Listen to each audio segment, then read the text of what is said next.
নমস্কার বন্ধুরা, Bengali food জাংশনে আপনাদের সবাইকে আবারও একবার স্বাগত জানাই। কেমন আছেন সবাই? আশা করি সবাই খুব ভালো আছেন।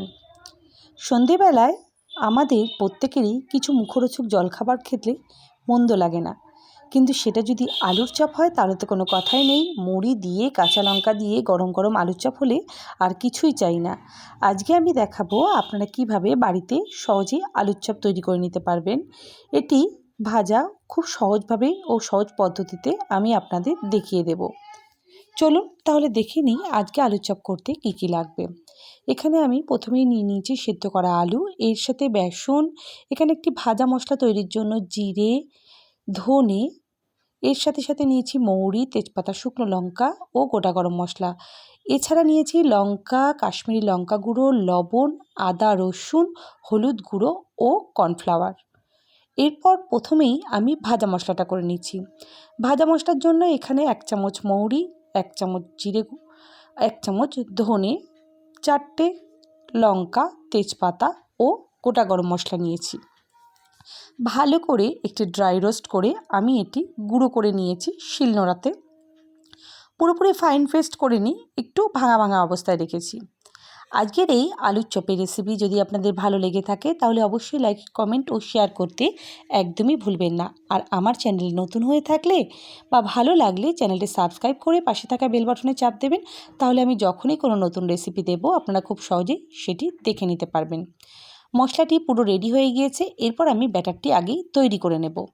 বেসন নিয়েছি, বেসনের মধ্যে সামান্য লবণ, কাশ্মীরি লঙ্কা গুঁড়ো, হলুদ গুঁড়ো ও কর্নফ্লাওয়ার দিয়ে দেবো।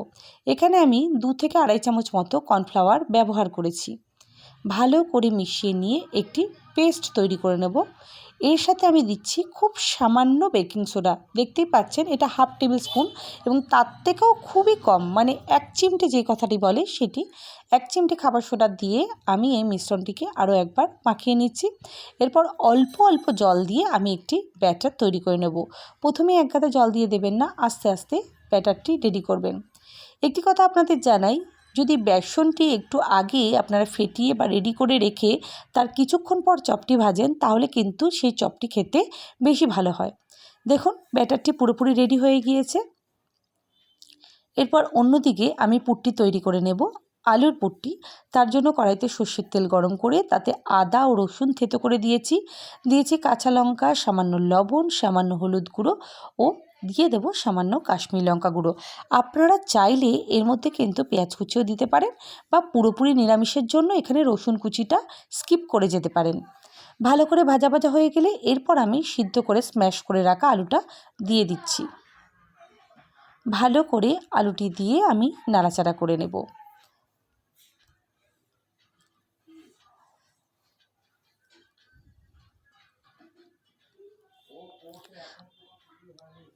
আলু দিয়ে ভালো করে আমি সমস্ত কিছুর সাথে মিশিয়ে নিচ্ছি।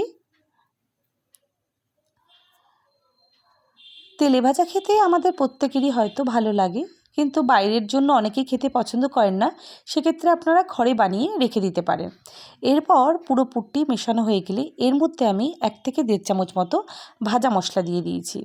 আজকে যে আমি আলুর পুরটা তৈরি করেছি সেটি দিয়ে কিন্তু আপনারা চাইলে আলুর পরোটা বা স্যান্ডউইচের পুর হিসাবেও ব্যবহার করতে পারেন। ঝালের পরিমাণটা আপনারা আপনাদের পছন্দ অনুযায়ী ব্যবহার করবেন। এরপর দিয়ে দিচ্ছি সামান্য নুন ও স্বাদ অনুযায়ী সামান্য চিনি দিয়ে আরও একবার ভালো করে মিশিয়ে নিয়ে আমি গ্যাসের ফ্লেম বন্ধ করে আলুর পুরটি ঠান্ডা হতে দেব।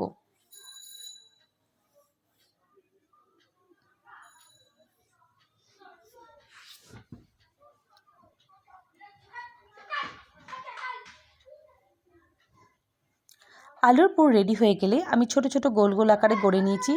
এবার ঠিক চপের দোকানের মতো একটি বাটির ওপরে একটি প্লাস্টিক রেখে প্লাস্টিকের ভেতরে আলুর পুরটি ঢুকিয়ে দিয়ে হাতের মধ্যে দেখুন ঠিক এরকমভাবে কায়দা করে গোল আলুর চপের পুরটি আমি রেডি করে নেব। ঠিক যেইভাবে দোকানে দেখে থাকি আমরা ঠিক সেরকমভাবে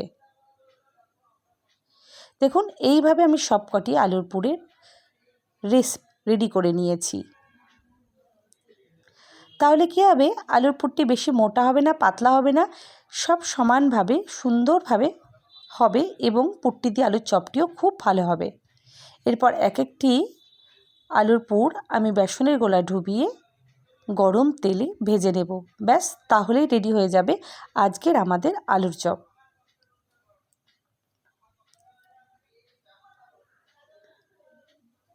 এইভাবে আমি এক একবারে 4-5টি করে চপ ছেড়ে নিয়ে ডুবো তেলে ভেজে নিয়েছি।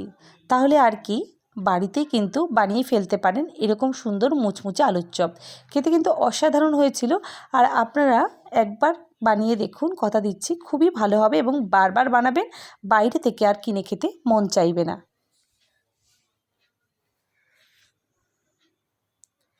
মিডিয়াম ফ্লেমে দু পিঠ আমি লাল লাল করে ভেজে নিয়েছি। এরপর তুলে নিলাম। শুধু খান বা মুড়ি দিয়ে খান, তবে কিন্তু আলুর চপ বললেই আমরা প্রত্যেকে একটু মুড়ির সাথে খেতেই পছন্দ করি। তাহলে আজকে আমাদের গরম গরম আলুর চপ পুরোপুরি রেডি হয়ে গিয়েছে। যারা আজকে আমার এই আলুর চপের রেসিপি দেখছেন, কমেন্ট করে জানাবেন কেমন লাগলো। সবাইকে অসংখ্য অসংখ্য ধন্যবাদ আমার ভিডিওটি দেখে আমাকে অনেক ভালোবাসা দেখার জন্য। সবাই ভালো থাকবেন, সুস্থ থাকবেন। শুভরাত্রি।